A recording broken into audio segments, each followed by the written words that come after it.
Hello for yet another week. Psychology for allied health undergraduates. Again, fake intimacy. Nice to see you. Hopefully it's nice to see me.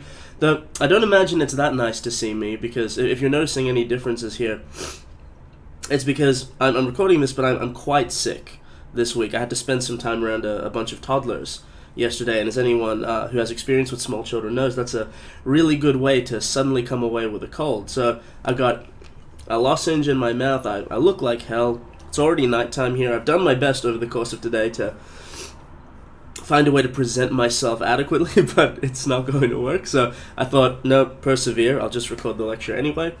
So this week we're going to be talking about personality. And while I'm still here in the orange glow of my monitor, a healthy Donald Trump sheen on my face, I'll make a quick mention of the other main thing I was doing today. So everyone's still getting ready for the essay, obviously, and a lot of people wanted to cite specific things out of my lectures. For the most part, my lectures always go in lockstep with the content that's in the textbook chapters associated with them, but I do expand on that sometimes. I do sometimes go in elaborative, more complicated directions. So I've added to the lesson plans that these lectures are presented, I've added a new page to the end of every one of them, which is called references, which not only says what the relevant chapter and page range is for everything that I talk about, but also for every time I go beyond the brief in that sense. Every time I talk about something that you can't find the direct material for in the textbook, I've given more elaborative sources. Most of them I've drawn as big review articles, mostly from either Annual Review of Psychology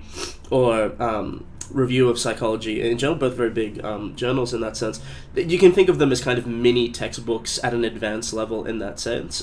If you're looking for particular things that I've said, they're all in there, topic by topic. It's just they may be a bit difficult to read. It's advanced level material. You may have to work through it a little bit, but all else fails, you'll at least have the references that you need to give citations for anything I've ever said in these lectures. So look those up, get on top of it.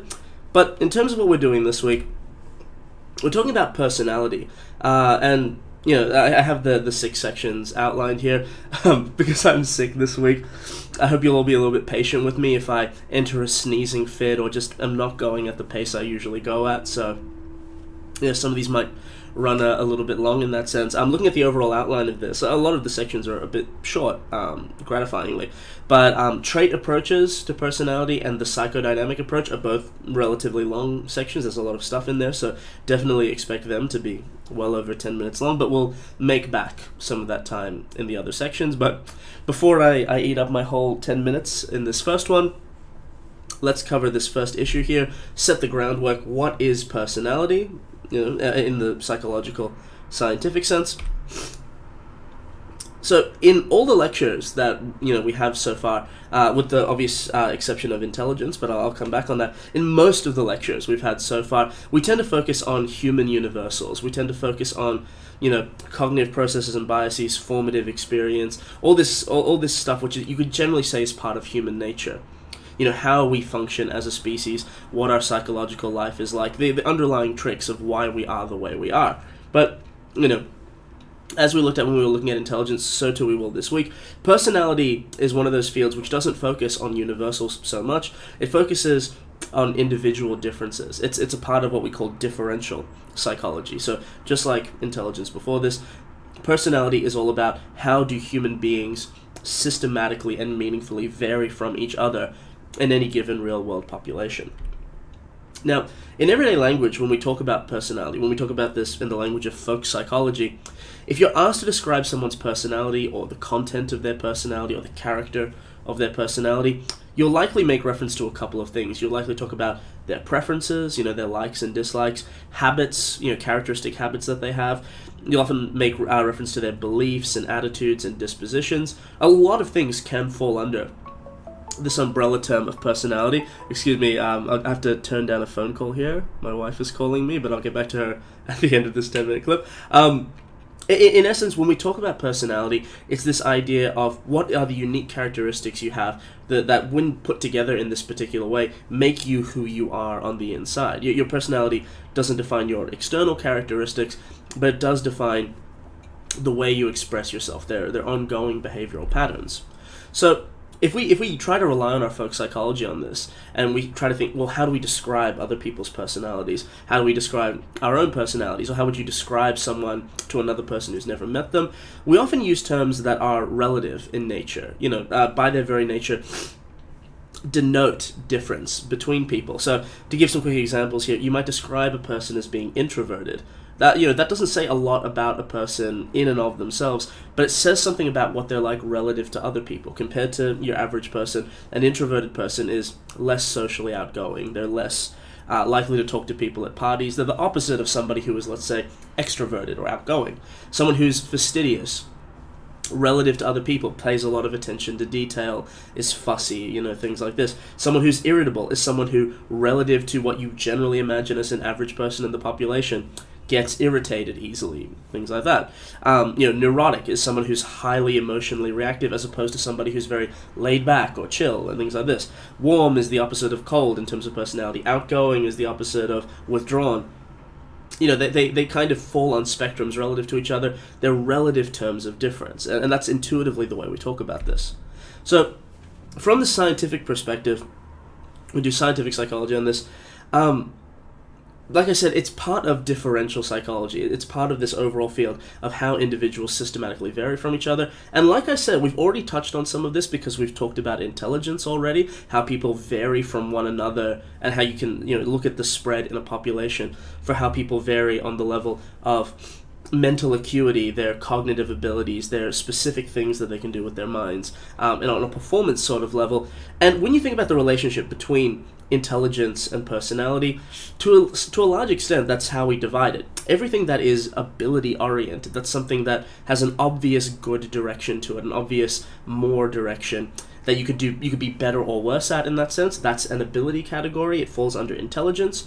And everything else, everything that doesn't have an explicitly better or worse, more or less judgment to it, everything that's just flavor or characteristic, that's the kind of, falls under the catch-all term of personality. When you take away everyone's differences in abilities, personality is all the differences in unique characteristics and expressions that make people different from each other. I mean, again, as I say in formal wording here, someone's personality, that's my VPN, sorry about that. Anyway, as we say here, someone's personality is their suite of unique patterns in cognition, behavior, and emotional responding on top of these other characteristics that we all share as part of our human nature. So, we'll talk about this when we get to stuff next week as well, but personality psychology therefore closely relates to a lot of the concepts of the self in social psychology.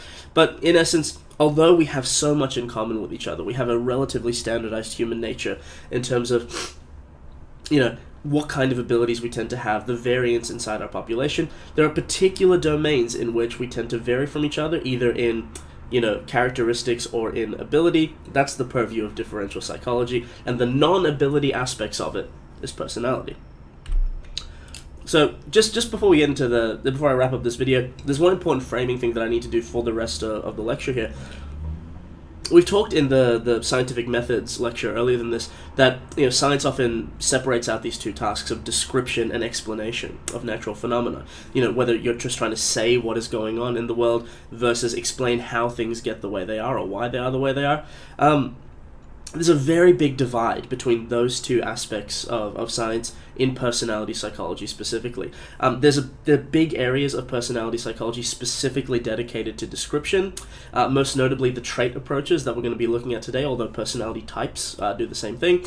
And there's a lot of attention is paid to that, but there's less attention paid overall to the explanatory approaches, how we develop and grow our personality. And in and of itself, there's kind of different approaches from a genetic perspective, a developmental perspective, etc.